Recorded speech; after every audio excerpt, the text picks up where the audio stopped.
नमस्कार।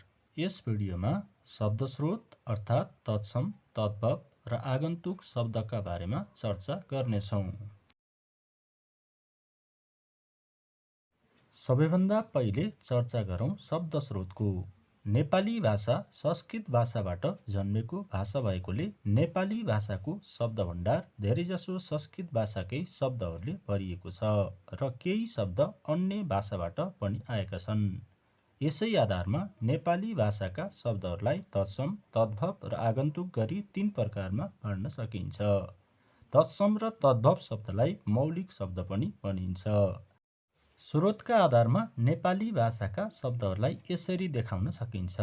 शब्दस्रोत: मौलिक शब्द, आगन्तुक शब्द। मौलिक अन्तर्गत तत्सम शब्द, तद्भव शब्द। आगन्तुक अन्तर्गत स्वदेशी आगन्तुक शब्द र विदेशी आगन्तुक शब्द। क. तत्सम शब्द। तत्समको अर्थ त्यो समान अर्थात् पहिले भए जस्तै भन्ने हुन्छ। तसर्थ संस्कृत भाषाबाट जस्ताको तस्तै अथवा कुनै पनि परिवर्तन नभई नेपालीमा आएका शब्दलाई तत्सम भनिन्छ। जस्तै विद्या, शरीर, ईश्वर, विद्वान। यी शब्दहरू संस्कृतमा जस्तो लेखिन्छ नेपालीमा पनि त्यस्तै लेखिन्छ। तत्सम शब्दलाई चिन्ने आधारहरू निम्नलिखित छन्। ए. व लेखिने तर ब उच्चारण हुने शब्दहरू तत्सम हुन्छन्। जस्तै वन्दना, वन, नव, वर्ष, वाक्य, वर्ण, वातावरण, जलवायु, विविध, छवि, वाद, विद्यालय, व्याख्या, विचरण, विवेचना, विकल्प, वियोग आदि।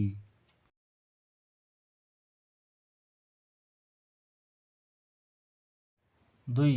शिरबिन्दु लागेका शब्दहरू तत्सम हुन्छन्। जस्तै कंस, वंश, सञ्चार, संकथन, संलग्न, संस्कार, संयम, संरक्षण, संहार, संसद, संज्ञा, संशय, संविधान, संवाद, संस्कृति, अंश, संवेग, संकाय आदि। 3. श्र वर्ण लागेका शब्दहरू तत्सम हुन्छन्। जस्तै श्रम, श्रवण, श्रमिक, श्रमण, श्राप, श्रेय, श्रोता, आश्रय, श्रेणी, श्रीमय, श्रीमत, श्राद्ध, श्रीमती, मिश्र आदि। 4. ऋ अर्थात् ऋकार लागेका शब्दहरू तत्सम हुन्छन्। जस्तै ऋषि, ऋतु, ऋजु, रीति, ऋचा, ऋषभ, ऋण, ऋग्वेद, ऋतम्बरा, नैऋत्य, निऋति, ऋत, ऋद्ध, ऋषिक, ऋक्षपति आदि। 5. विसर्ग लागेका शब्दहरू तत्सम हुन्छन्। जस्तै अत, प्रायश, वयस्थ, कर्मश, अन्तत आदि।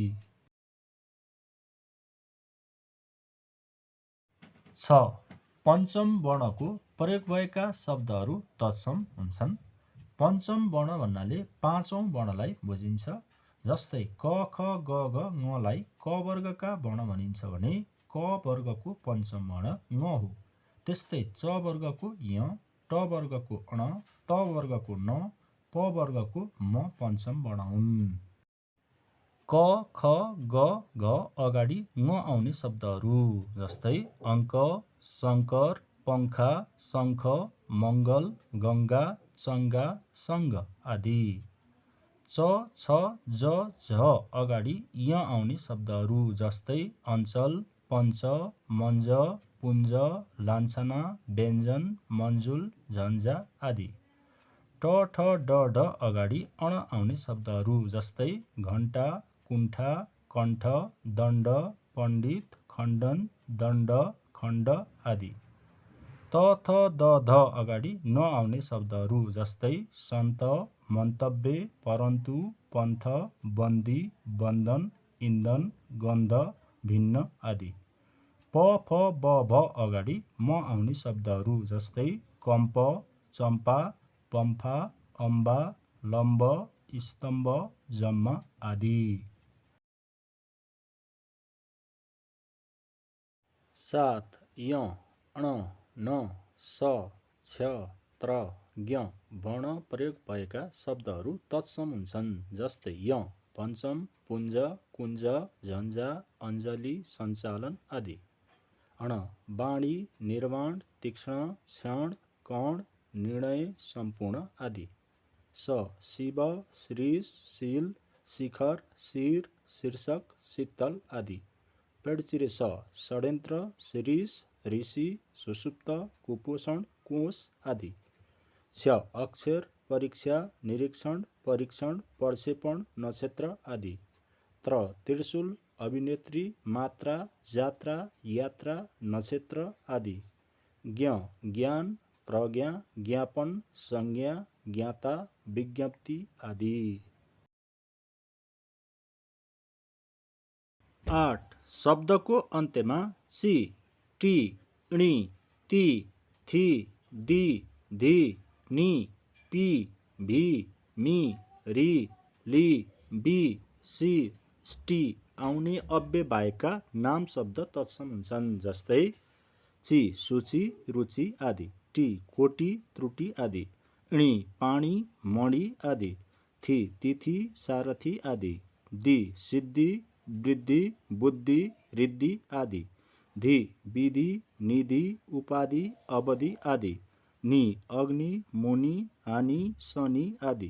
पी लिपि, यद्यपि, अपि आदि। भी नाभि, दुन्दुभि, सुरभि आदि। ती कीर्ति, मति, जाति, शान्ति, गति, प्रकृति, भक्ति, आरती आदि। स्टी दृष्टि, पुष्टि, तुष्टि, वृष्टि, सन्तुष्टि, सृष्टि आदि। मी भूमि, नामी, रश्मि आदि। री गिरी, अरि, हरि आदि। ली कली, अञ्जली, गोधुली आदि। बी कवि, छवि, रवि, हवि आदि। सी कृषि, ऋषि, वर्मर्षि, सप्तर्षि आदि। 9 अक, अन, अन्य, इय, इन, त, ता, ती, इक, इत, य, तब्बे, मान, बान प्रत्यय लागेर बनेका शब्दहरू तत्सम हुन्छन्। जस्तै अक दर्शक, लेखक, भावक, शिक्षक, पाठक, कृषक आदि। अन दर्शन, मरण, श्रवण, स्मरण, चलन आदि। अन्य माननीय, स्मरणीय, पठनीय, पूजनीय, दर्शनीय आदि। इय स्वर्गीय, भारतीय, मानवीय, भवदीय, आत्मीय आदि। इन युगीन, ग्रामीण, नवीन, प्राचीन, कालीन आदि। त कृत, मृत, मुक्त, गत, च्युत आदि। ता कर्ता, श्रोता, दाता, नेता, द्रष्टा आदि। इक शारीरिक, नैतिक, बौद्धिक, धार्मिक, प्राकृतिक आदि। इत पठित, कथित, लिखित, सूचित, पतित आदि। य धैर्य, माधुर्य, शौर्य, कौमार्य, गाम्भीर्य आदि। तब्बे कर्तव्य, द्रष्टव्य, गन्तव्य, ज्ञातव्य, वक्तव्य आदि। मान आयुष्मान, श्रीमान, हनुमान, बुद्धिमान, धीमान आदि। बान रूपवान, धनवान, बलवान, ऐश्वर्यवान, चरित्रवान आदि। 10 संयुक्त अक्षरी शब्दहरू तत्सम हुन्छन्। दुईटा वर्ण मिलेर बनेका अक्षर संयुक्त अक्षर हुन्। जस्तै भक्तको त क र त मिलेर बनेको छ। त्यस्तै युद्ध, शिक्षा, द्वन्द्व, युक्ति, उमङ्ग, बद्ध, उद्योग, उद्यम, रङ्ग, तत्त्व, विद्या, ढङ्ग आदि। 11 सन्धि भएर बनेका शब्दहरू तत्सम हुन्छन्। सन्धि भनेको जोडिनु हो। दुईटा शब्दहरू जोडिएर नयाँ शब्द बन्ने प्रक्रिया सन्धि हो। जस्तै तप विसर्ग वन जोडिँदा तपोवन बनेको छ। त्यस्तै सरोवर, हिमाल, प्रत्येक, जगदीश, दिगम्बर, स्वागत, नयन, सूर्योदय, दुखान्त, सदाचार, अजन्त, वाङ्मय आदि। 12 सुरुमा दीर्घ उकार र दीर्घ इकार लागेका शब्दहरू तत्सम हुन्छन्। जस्तै दीर्घ उकार लागेका शब्दहरू शून्य, सूक्ष्म, सूत्र, भूमि, मूर्ख, मूल्य, न्यून, स्तूप आदि। दीर्घ इकार लागेका शब्दहरू ईश, कीट, क्रीडा, क्षीण, गीति, जीव, टीका, दीक्षा, नीति, पीयूष, वीर, शीत, भीष्म, मीन, शीर्षक, सीमा, शीतकार, मीमांसा आदि। 2 तद्भव शब्द। तद्भवको अर्थ त्यसबाट आएको भन्ने हो। संस्कृत भाषाबाट नेपाली भाषामा आउँदा जस्ताको तस्तै नआई रूप फेरिएर आएका शब्दलाई तद्भव भनिन्छ। तद्भव शब्द सामान्यतया संस्कृतबाट प्राकृत हुँदै आएका शब्द हुन्। जस्तै संस्कृत अग्नि, नेपाली आगो, दुग्ध दूध, मित्र मृत, चैत्र चैत, संस्कृत कर्म, नेपाली काम, पञ्च पाँच, धर्म दाम, दुग्ध दूध आदि। तद्भव शब्द चिन्ने आधारहरू निम्नलिखित छन्। 1. चन्द्रबिन्दु लागेका शब्दहरू तद्भव हुन्छन्। जस्तै आँसु, नयाँ, हाँस, भुइँ, भैँस, बाँदर, बाँसुरी, बाँस, धुवाँ, तुवालो आदि। 2. तद्भव शब्दहरूमा दन्ते स अर्थात् पातलो स मात्र लेखिन्छ। जस्तै आषाढ, सास, प्रष्ट, पिशाच, पुष, सिंह, सेतो, साउन आदि। 3. सबै तद्भव शब्दहरूमा पेट काटेको ब लेखिन्छ। जस्तै बाङ्गो, बाहिर, बास, बाप, बात, बिस, बयस, बादल, बहिनी आदि। 4. तत्सम शब्दको य तद्भव शब्दभन्दा जमा परिवर्तन भएका शब्दहरू। जस्तै तत्सम योग शब्द तद्भव भन्दा जोड बन्छ। त्यस्तै ज्योतिषी ज्योतिष, योद्धा जोद्धा, योनि जुनी, युगल जुगल, यश जस, योगी जोगी, यज्ञ यज्ञ, यथा जेथा, यौवन जोबान आदि। 3. आगन्तुक शब्दहरू। संस्कृत भाषा बाहेक नेपालभित्र बोलिने र नेपाल बाहिर बोलिने अन्य भाषाबाट नेपाली भाषामा आएका शब्दहरू आगन्तुक शब्दहरू हुन्। आगन्तुक शब्दहरूलाई पनि स्वदेशी आगन्तुक र विदेशी आगन्तुक गरी दुई प्रकारले वर्गीकरण गर्ने गरिन्छ।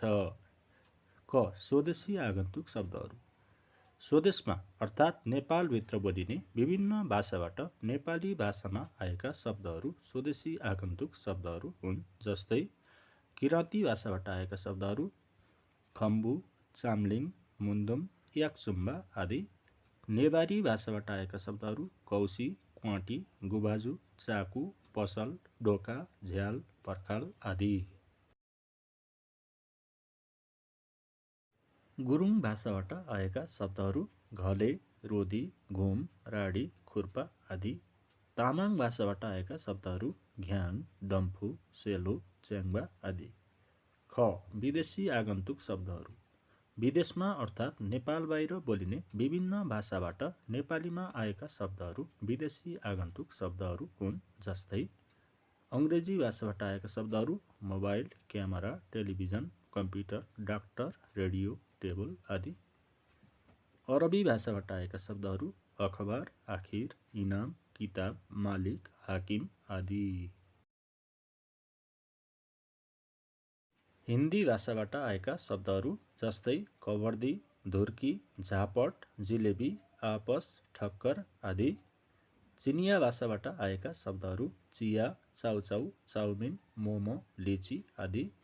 फारसी भाषाबाट आएका शब्दहरू अनार, आम्दानी, जागिर, हजार, होस, याद, पैसा आदि।